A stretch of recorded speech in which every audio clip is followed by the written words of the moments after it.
Ultimate Custom Night posiada dwa rodzaje cutscenek, dokładnie znane jako intermissions, przerywniki po pokonaniu nocy. 3 rodzaje, jeżeli weźmiemy pod uwagę Golden Freddy'ego na koniec, ale z faktycznej historii 2. Każda cutscenka pojawia się co 700 punktów, a ostatnia pojawia się po 9800. Nie musimy pokonać 50-20 mode, żeby zdobyć wszystko, ale wciąż wymaga to od nas naprawdę nieludzkich umiejętności. Bez Golden Freddy'ego potrzebne jest tylko 9100, już bardziej realny wynik do osiągnięcia. Ale jeżeli chcecie obejrzeć wszystkie cutscenki, zaczynajcie powoli. Możecie zobaczyć tylko jedną naraz, więc jak przyjdziecie 50-20 na pustym zapisie, to i tak dostaniecie pierwszą cutscenkę. No i te przerywniki najpewniej coś konkretnego oznaczają, są nowymi wskazówkami, żebyśmy mogli zrozumieć parę rzeczy. Ale dużo ludzi uważa, że tak nie jest, że Scott dodał to tylko dla zabawy, dla shitpostu, albo że jest to część kary, jaką odczuwa protagonista. Ale każdy z tych przerywników można jakoś wyjaśnić i spróbuję to zrobić, odpowiedzieć na swój sposób. Skupię się na teoriach, więc pamiętajcie, możecie nie zgadzać się z tym, co mówię, ale teoria to teoria. Jakkolwiek tego nie ubiorę w słowa, nie stwierdzam faktów, tłumaczę teorię. Nie bijcie się o to, że moje teorie nie pasują do waszych, ale też w drugą stronę nie uważajcie moich teorii za fakty, to nie są fakty. Pierwszy przerywnik to Niedźwiedź Zemsty, Fukushu no Kuma. Przerywniki pojawiają się na zmianę, ale akurat Misiu był pierwszy, więc będzie pierwszy do omówienia. Według mnie Niedźwiedź Zemsty opowiada o rodzeństwie z FNAF 4. Historia jest w miarę prosta. Jest Freddy, jest Foxy. Foxy znęca się nad Freddym, a ten cały czas próbuje się odegrać, szykuje zemstę. Zemsta nigdy się nie udaje, a Freddy za każdym razem zostaje ukarany za nieposłuszeństwo. I tak to leci w kółko. Foxy jest zawsze parę kroków do przodu i zasadzki Freddy'ego prowadzą do jego upadku. Mangle znajduje się w świątyni Foxy'ego, rzuca jakimś komentarzem od czasu do czasu, nic wielkiego. W ostatniej cutscence okazuje się, że Foxy odszedł z tych okolic, zapanował spokój. Ale Freddy mu to nie wystarcza, planuje odnaleźć Foxy'ego i dokonać swojej zemsty. Bardzo popularną teorią jest to, że postacie reprezentują Henry'ego i Williama. Freddy mówi, że ręce Foxy'ego są brudne od krwi, że jest potworem. Mniej więcej pasuje to do tego, co się dzieje we FNAF-ie. William po jakimś czasie odchodzi, znika, ale Henry wciąż zamierza go powstrzymać, szuka go, ale nie podoba mi się to wyjaśnienie. Henry nigdy nie atakował Williama, nie było żadnych walk, żadnych porażek, żadnych kar. Oczywiście rzeczy mogą być symboliczne trochę, ale nie widzę tej walki między nimi. Fabuła tej historii jest bardziej dziecinna, znęcanie się silniejszego dziecka nad słabszym. William skrzywdził Henry'ego, jego rodzinę, jego firmę i Henry chciał mu się odpłacić, ale tylko jeden raz lata później. Dopiero po tym jak William zaginął, stał się Springtrapem.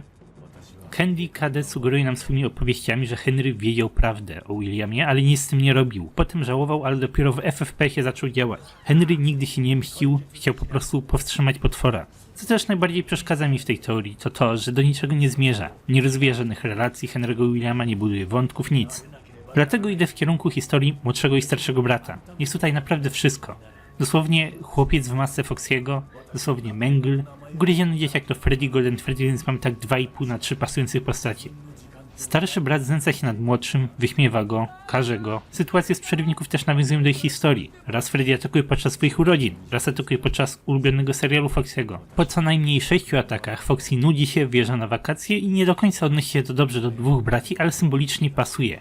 Po jakimś czasie się rozdzielili, a młodszy brat wciąż pragnął zemsty. Wydaje mi się, że o to chodzi. Jeżeli mam rację, to już do czegoś zmierza, to jest argumentem na zemstę Golden Freddy'ego. Mike znęcał się nad swoim bratem w każdej sytuacji, nawet na jego urodzinach, dlatego ten chce zemsty i dlatego Ultimate Custom Night to kara Mike'a. Tak to widzę. Historia działa z perspektywy młodszego brata, dlatego nie ma znaczenia, co Foxy myśli. Mike odczuwał poczucie winy, ale to jest nieważne dla historii. Oczami młodszego po prostu się rozdzielili, ale on i tak planował zemstę, nie patrzy się na nic innego. Tak to widzę.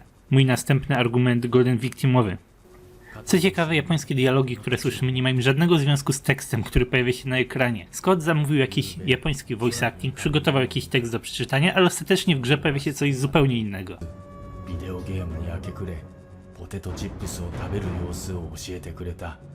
Nie wydaje mi się jednak, żeby w tym oryginalnym dźwięku było ukryte jakieś dodatkowe przesłanie. Przynajmniej ja nic takiego nie widzę. Oryginalny dialog jest bardzo w stylu Mr. Hippo, bo Freddy opowiada, co tam się u niego działo i co chwila zmienia temat. Historia trochę bez sensu, bez celu. Rozmawia o swoich problemach, przeżyciach, wizji, w której widział swoich przodków. Ta historia przeszła w miarę w podobny sposób do historii z napisów, bo okazuje się, że Foxy jest odpowiedzialny za dużo problemów Freddy'ego, ale w tym wypadku Freddy nie jest tego świadomy.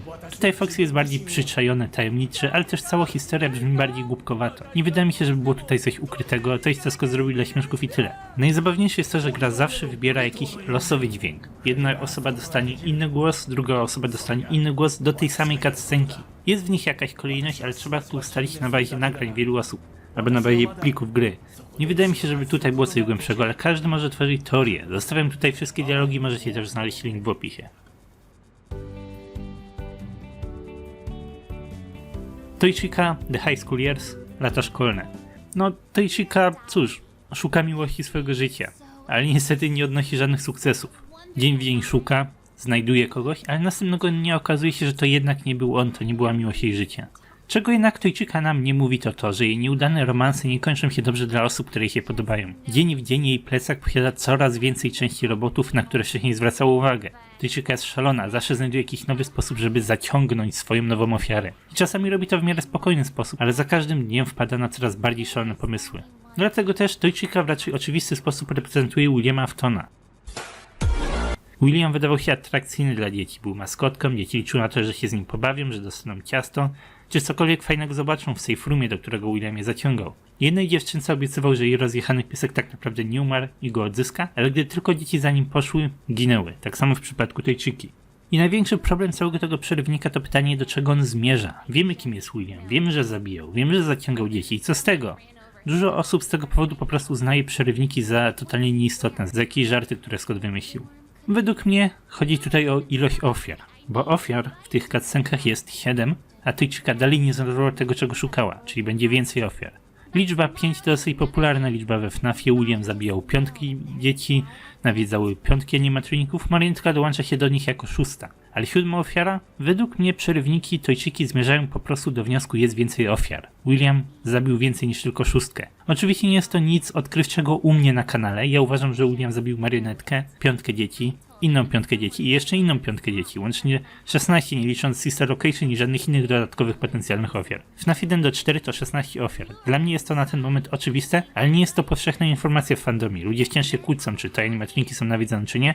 Nie widzę żadnego powodu, żeby nie. Zwłaszcza, że mamy całą minigierkę z nowymi ciałami w nowej lokacji, czemu miałoby być ich tylko 6. Oczywiście każda ofiara ma jakiś swój cel, jakąś swoją konkluzję, wyjaśniałem to na innych odcinkach. Ale tych ofiar rzeczywiście było więcej i wydaje mi się, że taki był cel tego akurat przerywnika, żeby zwalczyć takie myślenie, żeby potwierdzić, że ofiar było rzeczywiście więcej, bo Toichika nie zatrzymała się na 6, nie zatrzymała się na 7 i leci dalej i będzie leciała, tak to widzę. Także mi zemsty to ugryziony dzieciak, który chce zemścić się na swoim starszym bracie, co doprowadzi do Ultimate Custom Nighta, argument na Golden Victima. Szkolne lata Toichiki to William Afton, który zabijał więcej niż 5, więcej niż 6 dzieci, argument na 16 ofiar. W taki sposób ja interpretuję oba te przerywniki. Wydaje mi się, że ma to sens, ale są to wciąż tylko moje teorie, więc miejcie to na uwadze. Nie widziałem wielu innych opcji, ani samemu, ani jako teorii w fandomie, tylko ten Henry William. Ale na dzisiaj to tyle, więc dziękuję wam za oglądanie. Będę wdzięczny za jakieś przemyślenia. Na ten moment jestem dosyć przekonany do tych moich wyjaśnień cutscenek, ale jakaś dodatkowa dyskusja zawsze będzie fajna, zawsze może się wyciągnie coś dodatkowego. Dlatego pamiętajcie, żeby zostawić jakiś komentarz. Do zobaczenia.